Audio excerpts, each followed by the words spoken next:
Okay, so as I'm doing this, I will say I have both set up um a playlist, like a podcast playlist on my YouTube channel, and I have set up a an actual audio podcast for this group. So you can go either you can if you want to stay up on recordings if you miss a week, you can do that on my YouTube channel or any typical place where you find a podcast. If you search for Exploring the Primeval History of Genesis, you'll find it. I've already uploaded last week's audio and video. And so um yeah, I'm trying to think. It probably most of the time it probably will be a day later that I'll be able to probably be Wednesday evening before I can upload those. I will do my best to try to do that. Okay, so here I go. I am sharing my screen.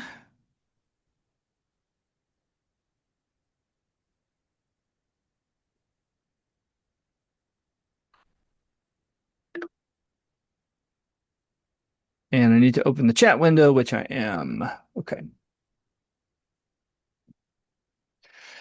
Okay, so let's start where we left off last week. We were in the middle of talking about Genesis 1:1. So to read it again in Hebrew and then in English, Bereshit bara Elohim et hashemayim va'et haaretz. In the beginning, God created. In Hebrew, the verb usually comes before the subject. So this is the verb bara. Elohim is the subject, God. What did God create? Hashemayim ve'et haaretz. So the heavens and the earth. Um, all right. And last time we were talking about whether we just talked about that the scholars are debated about whether this is a sentence in and of itself or whether this is a dependent clause that introduces the main sentence, which starts in verse 2. And I am fairly convinced that this is a standalone sentence. Um, both in Hebrew, both in the Hebrew text and the early Greek translation. Like if this is a dependent clause, it's a very strange way to write it in Hebrew. And if it's an independent clause that's its own sentence, it is perfectly normal Hebrew. And so I would think this is perfectly normal Hebrew and its own sentence. And then the next question that we had talked about was that there's debate about how to understand this phrase, the heavens and the earth. That are those individual um are those individual entities, or is this some sort of expression, like a figurative expression, meaning like the cosmos? That's kind of the debate. And here in the KJV, NIV, and NRSV, um, you can see that these translators are translating those terms basically the same, right? Heaven, using the word heaven and earth, but not all translations do that. So there are some English translations you will that will translate in this as, rather than heaven and earth, will say the sky and the land. The sky and the land. Yeah, I was going to ask you about that, Joel. If Yep. you think that that's a valid translation or not. So, um, so the in when you're dealing with translations, there's like very often there's not black and white answers to things, right? So it's very rare that you come across, like I would come across something in a translation and I would say, well, that's just flat out wrong. Usually it's like, is that the best sense of the Hebrew? So um so to is it possible that Shemayim and edits means sky and land in this context? It's possible, but I think it's unlikely. However, what I want to do is because these terms, Shemayim and Aretz, these terms get used later on in the narrative, right? There are specific items in the creation that receive these labels, Shemayim and Eretz. I'm gonna come to you, Maddie, in just a second. So what I want to do is I want to keep going until we get to those places where there are items in the creation that are given these names, and then we're going to come back and revisit this question because I think the best way to read it is for the as much as we can the text itself to provide the answer. Okay, go ahead, Maddie. What was your question? Well, that was my question. I was going to ask if Shemayim was used anywhere else, Yes. especially in the first 12 chapters, and what does it mean then? But we're going to get that. Right, So, right. Specifically on day three, right? On okay. day three, there are items that are no, sorry. Day two is Shemayim, and day two is the creation of the vault, which is called Shemayim, and then day three is the dry land, which is called Eretz. Okay. Anything else? Anything else we should talk about before we proceed to the next sentence? I would like to know, Joel, the Yeah. word created. I've heard that's, Oh yeah. I wanted to know the ins and outs of that. They said that it's different and it's very helpful to know. And since Yes. I'd appreciate your comment on that word. Yep. Sure. So in uh it means to create. It's different than I see in it. It's different than a word to do or to make. There's a very common verb in Hebrew meaning to make something, to do something or to make something. This is not that word. This is kind of it's a more specialized Hebrew verb, and specifically means the action of creating. The interesting fact about this verb is that in the Cal stem, so in one particular conjugation of this verb, the subject is always God. The subject is always God in the Hebrew Bible. Now, that might mean something and it might not mean something, right? It could be, and this is one of the theories, is that this is a verb, at least in the Cal stem, that is reserved specifically for divine action. Now, we don't know that for sure because we don't have a biblical Hebrew speaker to ask specifically. But the evidence, right, the evidence that we do see would align with that. If right, someone in ancient Israelite culture reserved the Cal stem of bara specifically for divine action, it would it would show the evidence that we find in the Hebrew Bible. Does that make sense, Mom? Yes, but one thing you didn't mention is what I've heard is that word created means created out of nothing. Or is that some other part of the verb? Oh, interesting. So okay, so let's so if I go to my um lexicon.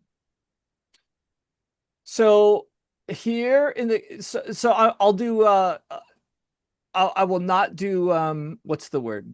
I will not do justice to a full linguistic study of this in the Cal stem. But here in the Cal stem, right, this lexicon shows 4 different definitions.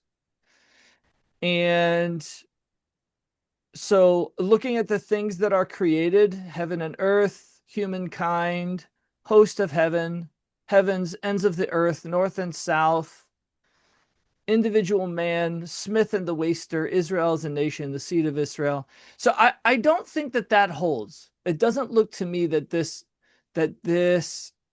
verb at least is reserved for creating out of nothing. Okay. I was just wondering, I've been taught that several different times, and maybe it's something else that they were talking Right. about, but I figured it was in the word created. Yeah, it's not in the. I don't think you can make this case linguistically, at least from Okay. the Hebrew verb. All right. Thank you. Yep. Go ahead, Nick. Yeah, I was just hoping you could talk a little bit about the use of Elohim there. Is that Oh that's yeah. been used, is that used for other gods? I feel like I had heard that sometimes in the Hebrew that's used when other gods are referenced or the divine council or something like that. So if you could just maybe expand on that a little bit. Oh, the divine council. Oh man. Okay. I imagine we're going to be talking quite a bit about the divine council. So, this is just for fun, you guys. So I get, has anyone in class heard about an author named Michael Heiser, or heard of this idea that, okay, I probably get more questions about Michael Heiser than any other person, right? Any other like deal. Um, yeah. Okay. So, I will put my cards on the table. I am not a fan. Not a fan. So, okay. So this term right here, this is the standard word for God, not the personal name of God, right? Um, which is usually pronounced Yahweh, although we don't really know how the ancient Israelites pronounce the divine name. This is just like the standard term for God, capital G in Hebrew, Elohim.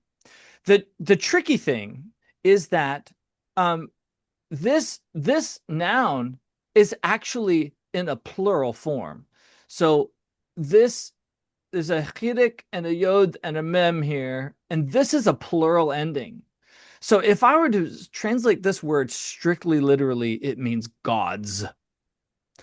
However, we know that this is not a plural referent. We know it's a singular referent because it's the subject of a singular verb. This verb is a singular form. If it had a plural, if this verb had a plural subject, it would be a plural verb, but it's not. So that's a bit of a head scratcher until you start really digging into Hebrew linguistics. And the thing about Hebrew is that the Hebrew uses plural for a lot of different things. So, um, one of the uses of a plural form is as what we call a comparative. So if you want to, um, or sometimes it's called in Latin, right? This the standard Latin term is pluralis majestatis, right? The majestic plural.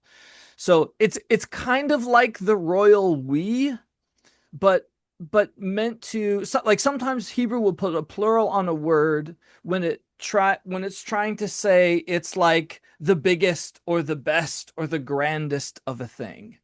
And that's usually how this is interpreted, right? So it's the use of the plural ending on this noun ale. Um, so it's a way of indicating God with a capital G. However, if someone, and this does happen in the Hebrew Bible, if someone wants to say gods, wants to refer to gods in the plural, this is the word they use to do that, right? Elohim is, if you want to say gods, like little g, gods, that's how you do it. Does that make sense, Nick? Yeah, that's exactly what I was kind of wondering about because I had heard that like I think maybe in reference to the gods of Egypt or something like that, and maybe in Exodus, Yes. something like that, it's used. So I was just hoping for a Yes. little Yes. bit. And there are some places where it's where it's not totally sure. Like, is this speaker intending to refer to God's little g or capital G God? And you have to do your best from context. Go ahead, Jess. My question sort of piggybacks off of Nick's a little bit. I was kind of wondering something similar. But the question that I had specifically was,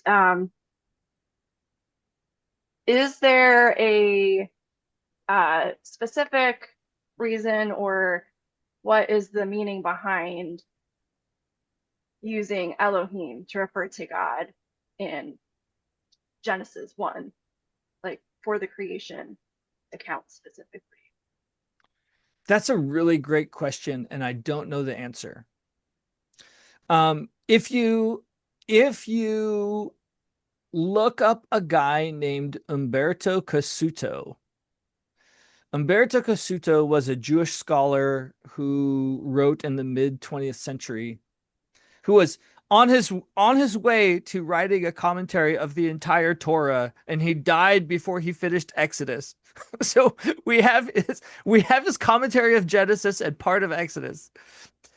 And he has a theory about this. His theory is that the Hebrew Bible uses Elohim for God when the nations or humanity of the earth is in view, and uses Yahweh when specifically the nation of Israel is in view.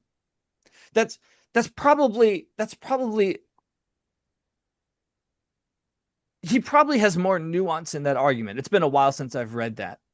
But that's the only thing I have read, only like scholar I have read who at least attempts to make some kind of sense of why in certain places Yahweh is used, in certain places Elohim is used. No, that he's not the only scholar. Because I should say that there's a school of thought in the Hebrew Bible that different scholastic tradition, different textual traditions use different words for God. However,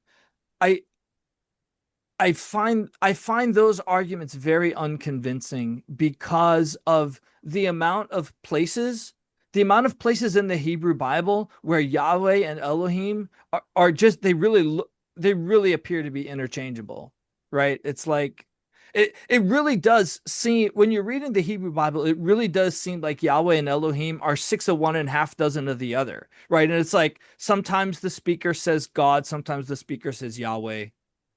In the same way that sometimes I call my son Will and sometimes I call my son Buddy. It's like and that's a common feature of the Old Testament, by the way. Just as a general rule, the Hebrew Bible like will use multiple names for the same person or the same place or the same thing, and we'll use both of those names. That's one of the things I talk about my Tolkien in the Old Testament class. One of the things that they have in common is using, like, having multiple names for things and places and using them routinely, regularly, sometimes interchangeably. Joel? Yep. I'm sorry, I don't know where the little hand is like the other people are doing. Oh, no, it's fine. You can just jump in. You're not bothering me. I have heard, people have taught me that is a reference, an implied reference to the Trinity. Is there any truth in that? That's really interesting. So Excuse me, what is a reference to the Trinity? Elohim? the fact that the word for God is plural. That's really interesting. So we're going to talk about this more. Oh, Jess says in the chat she's heard that too. Okay. So we're going to talk about this more because in the very next verse we're going to get this phrase Ruach Elohim, which is the Spirit of God. So we're going to revisit this question. So, but what I would say is that it is possible, right? It is possible that whoever it is that is coining this term, Elohim, has a multiple person conception of God. That is possible.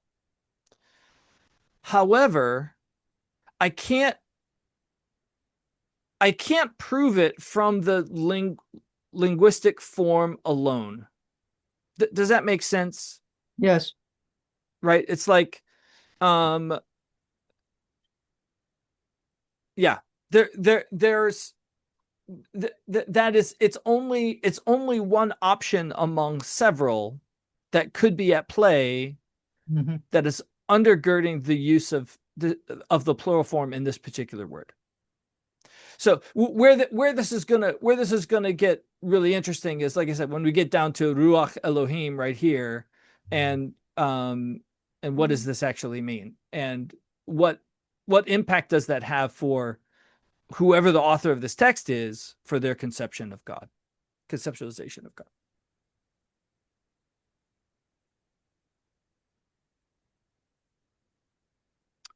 I should also say that if a very strict Jew were in this conversation, a very strict Jew would probably say, "Heck no, heck no," and would reference Deuteronomy 6:5, where it says, "Shema Yisrael," right? "Hear, O Israel, the Lord your God, the Lord is one, echad, one," and would point to that as, right, as evidence that there is no such thing as a multiple person conceptualization of God in the Hebrew Bible. But this is a good example, Maddie, of something that you were saying, or a question that you asked last week about, right, like in order to try to determine what the conceptualization of God is that's underlying this text, like in order to solve that problem, we are jumping out of the text now and we're specifically into theology, right? That's a question that in order to answer, you have to bring other things or other considerations besides just the text itself in order to do that.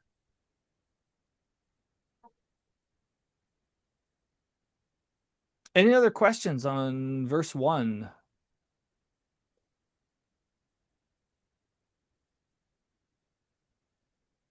Okay, let's keep going then. V'ha'aretz hayata tohu vavohu, v'choshech al panei tehom, v'ruach Elohim merachefet al panei hamayim. And the earth was tohu vavohu. I'm going to say formless and empty is how I'm going to translate that. Formless and empty. And darkness was over the face of the deep. And this little vav right here, we could translate this as and, or we could translate this as but. We could legitimately translate it either way. I'm going to go but. But Ruach Elohim, the Spirit of God, is how I'll translate that, was hovering over the face of the waters. Over the face of the waters. Okay, so the very first thing we should notice is how, right, it's like, okay, this first sentence says God creates the heavens and the earth, and now the earth, like at the beginning of this sentence, the earth apparently is a thing already. Do you see that? Like, there is no like the eretz appeared or anything, right? It's like this sentence presumes that the earth is present and existent. We should take note of that because once we get to day 3, right, when the dry land appears, God's going to call the dry land edits this word. Okay, so this is the first thing is, right, is that we should notice that we have some tension already now, right? Already in the second sentence, we have some tension. Does earth exist or not? Or doesn't it? When did this thing of earth actually begin its existence? Okay, go ahead, Maddie. So I was going to mention this, but it confuses me a great deal. But I'm going to mention it because one of the things I was reading talks about in the beginning, and that first phrase can mean in the beginning, God created heaven and the earth, or in the beginning, when it could either mean that in the beginning that's just the parenthetical phrase, and then it goes, verse 2 goes on to categorize all the things that were made, but it doesn't mean that God created anything in that first sentence. It's just sort of like a Right. You understand what I'm trying to say? It's not coming out too very well. I do understand what you're trying to say. I'm going to tweak your description just a little bit though. That's So probably a good thing. so um what could be happening? This is a very common uh feature feature of Hebrew storytelling is where you will have your introductory sentence is like a heading, right? So in other words, you could read this first sentence as being the first action of the story, right?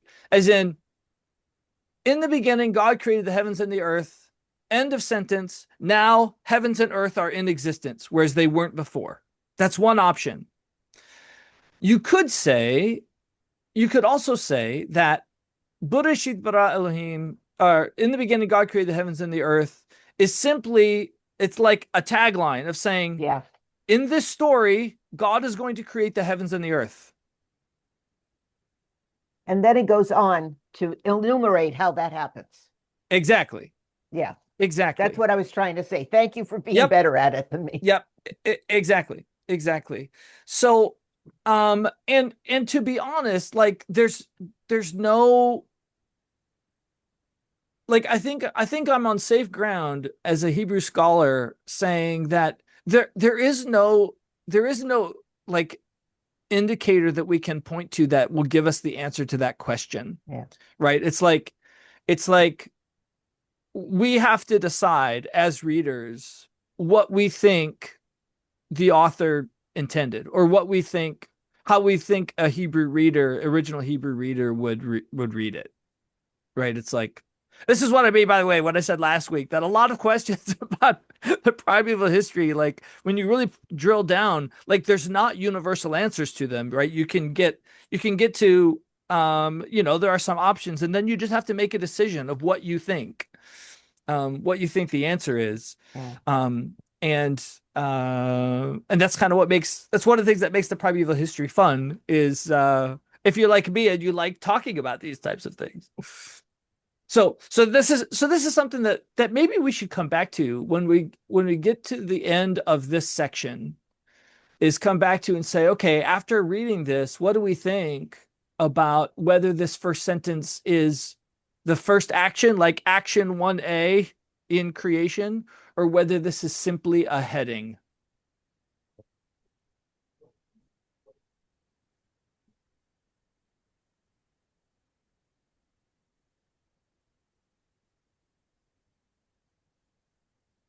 So, well, we can say one argument for that, one argument for the view that this sentence is the first action of the story is because Haaretz is already in existence.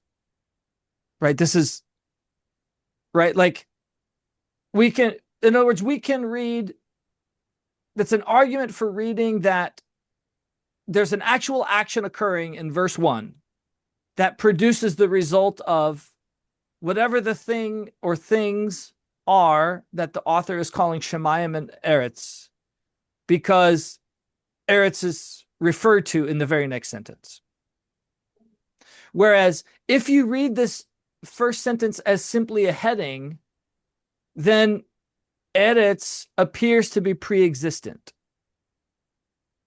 That doesn't mean it's wrong, right? That doesn't mean it's wrong. It just means that the author has a pre-existent conceptualization of Eretz, of Earth.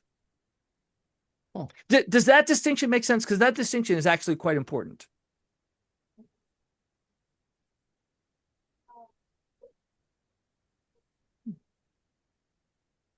I don't see anyone saying no, so I'm gonna keep going.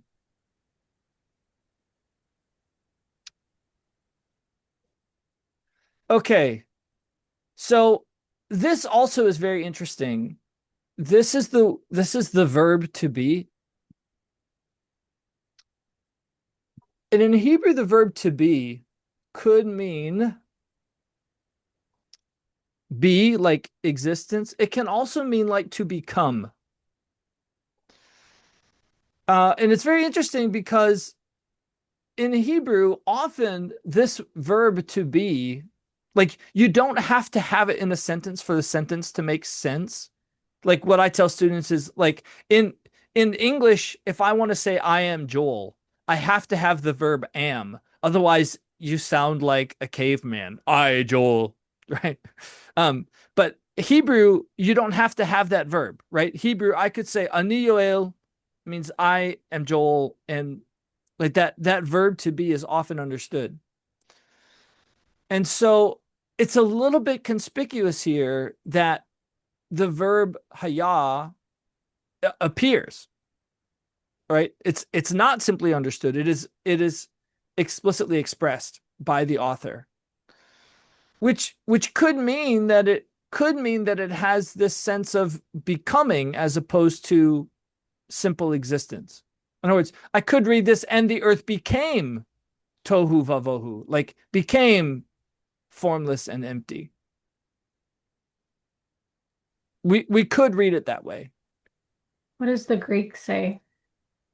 So this is very interesting. So the Greek has two different words for to be, one that tends to follow more of meaning to be, and one that tends to follow more of to become.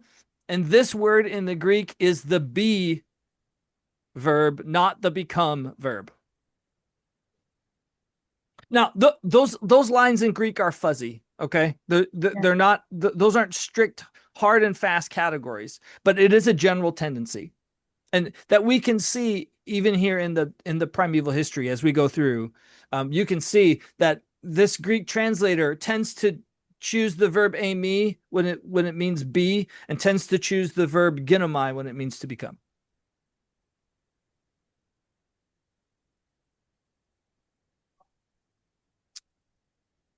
All right, and then we have this phrase tohu vavohu, and this is there's been a lot of debate, particularly in the 20th century, about this particular phrase, tohu vavohu.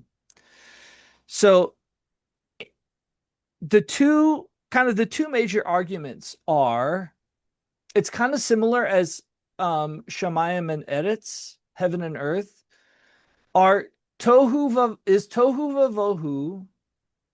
Are these two different qualities, or is this a lexicalized expression?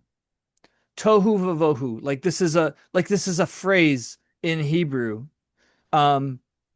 specifically to mean chaos.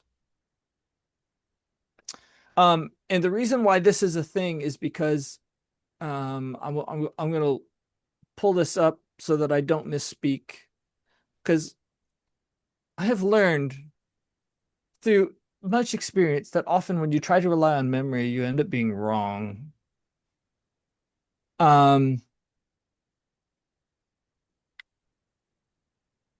Okay, so the word tohu can occur by itself, but if I'm not mistaken, I think it's vohu that always appears with the word tohu. Yes. See this? Okay, so this second term vohu, this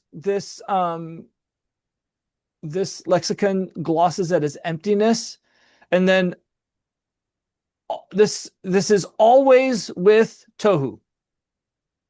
So in the Hebrew Bible, it always appears with this other word tohu. But look how many times.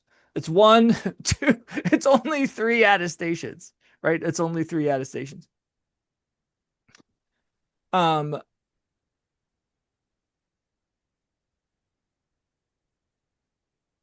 Is everyone following that so far?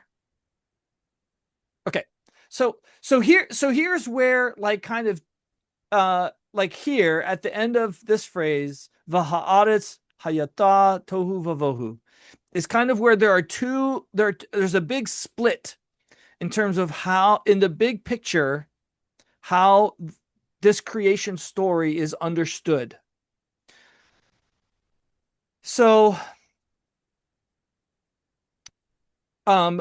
right, so like there are, and you can find, like, this goes across the board of both conservative and liberal scholars, right? These are not these conclusions are not like dependent on what are someone's conceptualizations of scripture or theology about God. These are just different ways of reading the text.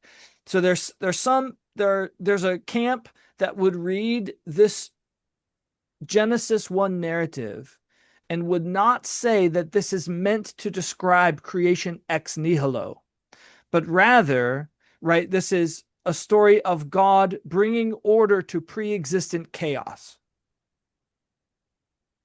That's one view of the Genesis 1 story.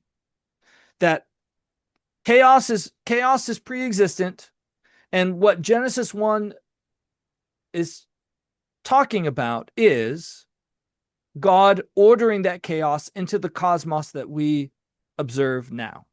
That's one camp.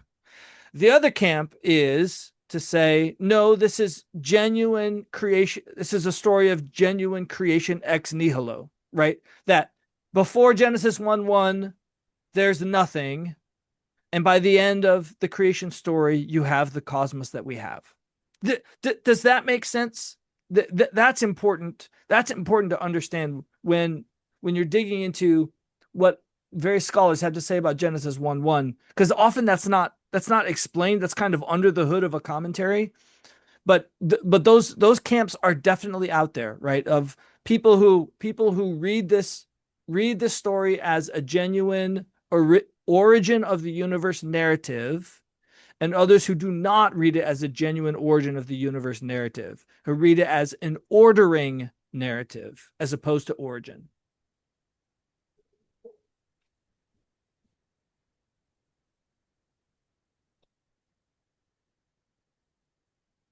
And a lot of that has to do with, like I said, this was a big deal, especially in the 20th century, because in the last 100 years or 150 years, right, we have found a lot more documents from the ancient world that have creation stories, where what seems to be described is not creation ex nihilo, but rather ordering of chaos.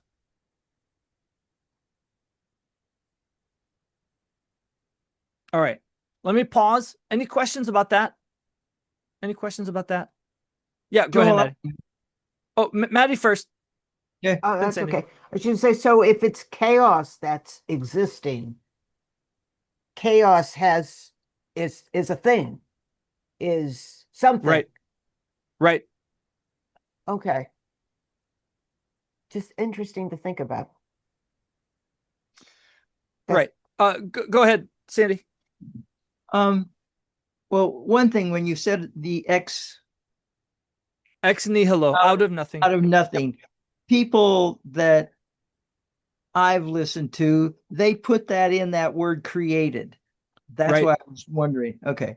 But then when it says, and the earth was without form and void, to me, that's saying that the earth was greater and became less. Is that what's really there? Do you understand what I'm trying to say? Yes. I'm saying that's one way you could legitimately read the Hebrew phrase that way. Okay. But the Hebrew grammar does not demand that kind of reading. Yeah. Okay. But it's a legitimate possibility. It's a legitimate possibility.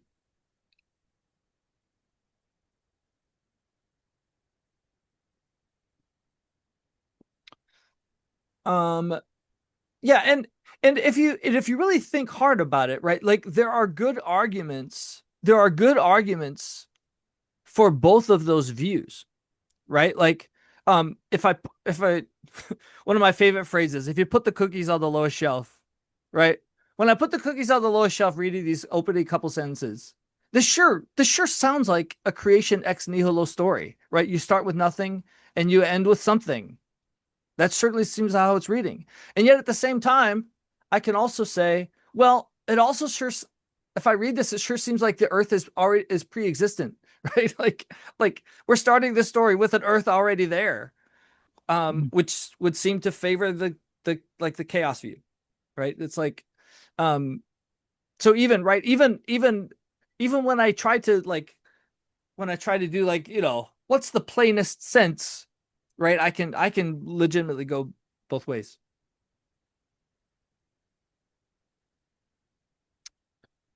Joel, do you think Yep. that form and void, that void is just the Hebrew way of just stating the same thing in a different way? Did you see that a lot No. in Hebrew? No. Okay. No, and so and I I have to say, right, like um I'm smirking as I'm talking about this because the guy who I learned Hebrew from, like I went to South Africa to study Hebrew with him. He reads tohu vavohu and he says this is a lexicalized expression and it means chaos. And I'm not convinced. To me, it seems rather to me that these words are chosen specifically, and the creation narrative, like the narrative we are about to read, seems to be highly organized to show how both of these problems are solved, right? Like Mhm. that's how I read it. That's what I think, but I can't prove it. Like Dr. Fondermeva, he could be right, right? If he said this could be a lexicalized expression meaning chaos. Okay, go ahead, Maddie. So seems to be the phrase that has the most varied translation. Yes, So exactly. there's form and void, there's unsightly and unfurnished. I found a lot Yes. of that. Which makes it sound like a house. It doesn't it? Without empty and dark, empty and without shape, individual, Yes. indivisible, invisible, and unformed. I mean, there's so many different translations Yes. of those two Yes. words. That's Yes. very interesting. I love the unsightly and Yes. unfurnished. That's like I didn't do my dusting. Yes. Oh, and by the way, the reason why that's so varied is because right, is because there aren't very many attestations of these words. Right. There's very few data to help us to explain what these things mean. So yeah. Go ahead, Carmen. Could it be both? Could it be both that it really does mean formless and void? Because like you said, I do think that's really compelling because you got the first 3 days forming Yes. everything and then the Yep. next three filling them. But then that could also mean chaos. Like the fact that something is formless and void does mean chaos in that culture. Yes. And Yes. that it even could And like have come about because of this story, like that becomes a right. phrase Yes. because of this. Absolutely. Both of those things could be true, right? As in, like, it could be that this phrase tohu vavohu is a lexicalized expression, a fixed expression in biblical Hebrew, and it's being used that way here. Um, and that the story is written in order, like, as a play on this concept, a play on the two words that are in the concept. That's a perfectly valid reading. It's also a perfectly valid reading that no, these are just separate words. And right, like this one word is being used and this word is being used. It's also possible that tohu vavohu is a lexicalized expression in Israelite culture at large. And in this instance, it's not being used as a lexicalized expression in this one instance. Like we would have linguistic data in the Hebrew Bible that would fit all three of those categories, right? Um, I'm trying to think of here's a good example. This is the standard example in English I use for lexicalization. When you have lexicalization means you have more than one word that you put together, and now you have a phrase that has a semantic life of its own, independent of its parts. And the usual example I use is the word nevertheless, right? The word nevertheless, right? Like we take three different words, we combine them, and now we have a new word that has its own semantic journey that's totally separate from the word never, the word the, and the word less.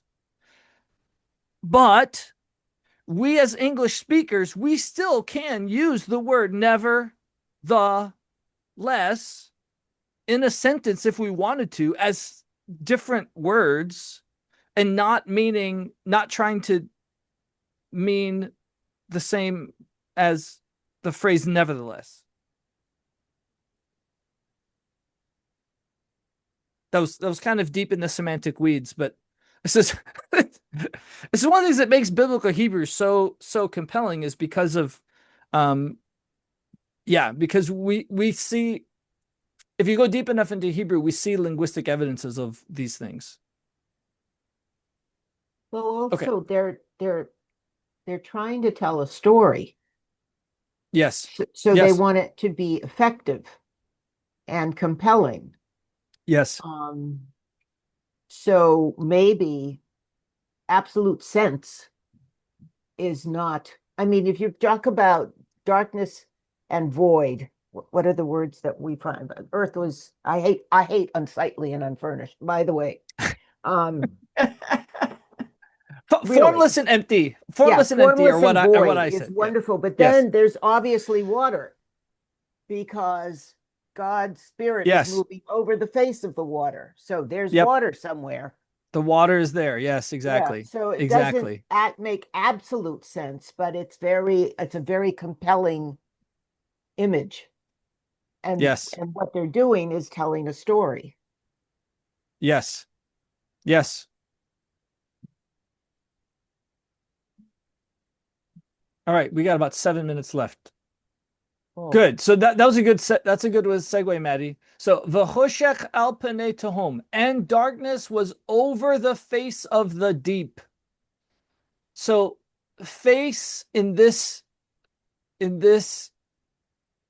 context almost certainly means surface. Like how we would like how we use the face of a coin or the face of a die, like a dice. Tehom is an interesting word. Let me bring up Tehom quickly in the lexicon. So this lexicon is glossing as deep, sea, or abyss. Right? So it's like oceanic, right? This is not a small body of water. This is something very, very large, very deep.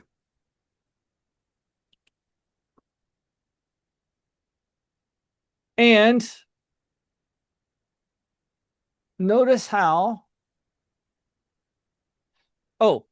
sorry. So look at this here. So here, v'choshech al panei tehom.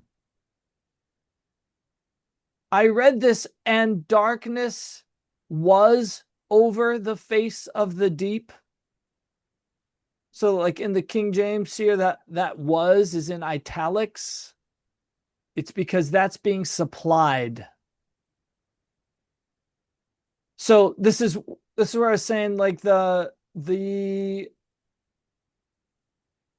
is a perfectly normal thing in Hebrew where the verb to be is understood.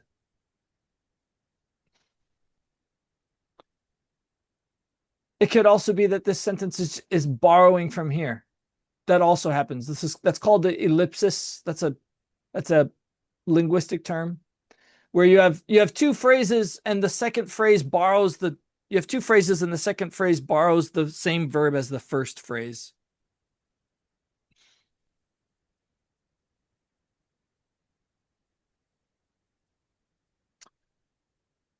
But what I wanted to point out here is how these two phrases mirror each other. V'ruach Elohim murach. I have a hard time with this word every single time. Murachefet. V'ruach Elohim murachefet al panei hamayim. How that mirrors the darkness, right? So darkness is over the face of the deep, but Spirit of God is hovering over the face of the waters. Let me just we have 4 minutes left. Let me throw this out. We can talk about this. what do you make of that? The fact that this author, it seems to be intentional to me, has these two thoughts that mirror each other so closely.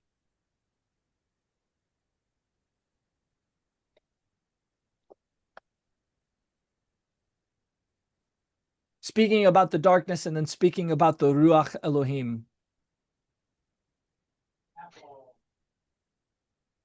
which we'll get into next time about what are our options for Ruach Elohim. But I'm gonna stick with Spirit of God.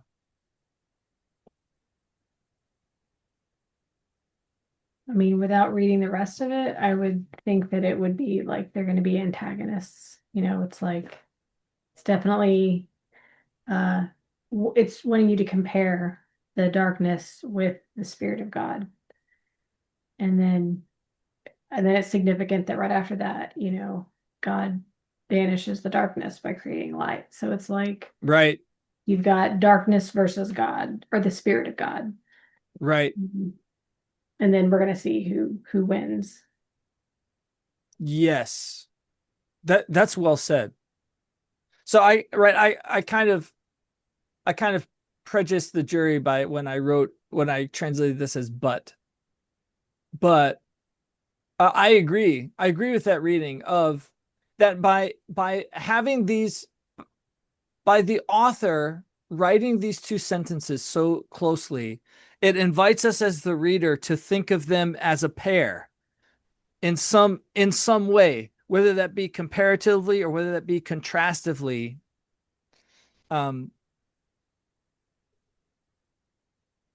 Yeah. Any other thoughts about that? Can it be talking about the same thing? As in that the Ruach Elohim is the darkness? No, I'm talking about the face of the deep as comparing to the face of the water. Is that the same thing? Yes, I would understand. There are a number of reasons why I would understand it that way. Okay. That this is a very typical Hebrew, just a stylistic feature of Hebrew writing in general is Right. where you would have lines that are parallel to each other, that are similar in meaning, and they have slightly different words, like you're using slightly different words. I see. I thought you were talking about those two phrases. And to me, they're the same thing. Right. Restate. Yeah. And yes, I think that's how like um when the author says al panei tahom and al panei hamayim, that's two different ways of expressing the same phenomenon. That you have an earth that's covered with water that appears to be what is being described. So are they thinking that deep and waters is pre-existent? Someone who takes a chaos view of the Genesis preamble would tend to say that would tend to say that, yes, that the watery earth already exists before this story. So that's part of the chaos. Right.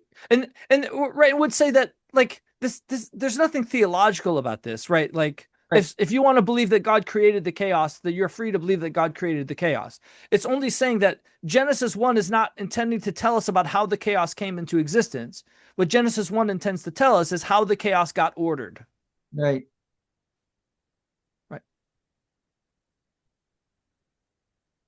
Okay. That's a good place to stop.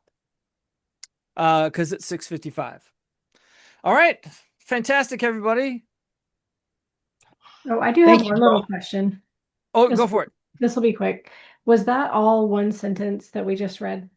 That's, you know, even though in some of the English they break it up into two. Yeah, we'll talk about that next time. Okay. But no, it is almost certainly at least two sentences, possibly three. But there are two verbs, right? There are two explicit verbs, so it's probably two sentences. It could be three. Okay. Have a good week, everybody.